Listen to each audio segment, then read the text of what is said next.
The total number of weddings in Korea has been declining since 1996 when 450,000 couples tied the knot. The downward trend continued last year, reaching the lowest level since the country began compiling relevant data. Jung-hwan sheds light on this alarming development. As young people delay their marriage in South Korea, the number of people getting married per 1,000 fell to its lowest level last year since data first started being compiled in 1970. According to a government report on Wednesday, the number of people tying the knot has gradually decreased since 2011, hitting its lowest degrees in 2017 with less than 270,000 marriages, down of 6.1% from a year earlier.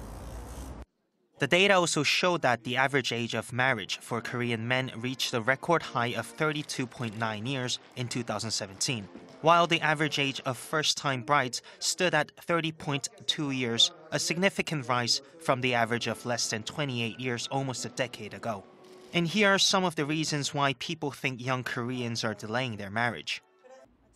While a lot of people want to settle down in Seoul and prefer not to live outside of the capital, the cost of living in Seoul, including housing, is very expensive.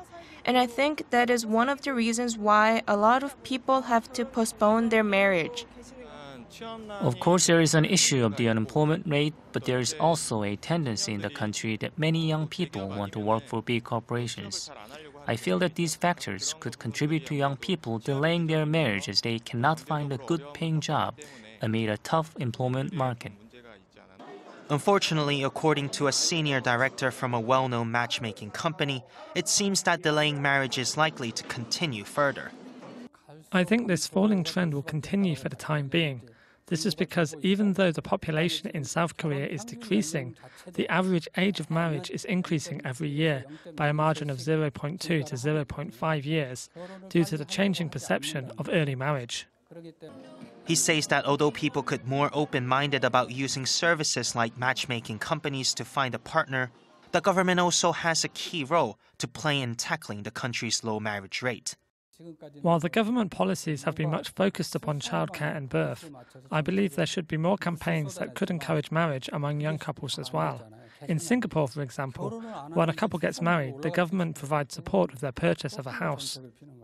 Social and economic factors like an unstable economy and high youth unemployment appear to be combining with changing perception of marriage among young Koreans. This trend is a worrying concern, as some experts predict that by 2025, 1 out of 10 50-year-old women in Korea will have spent their lives without tying the knot.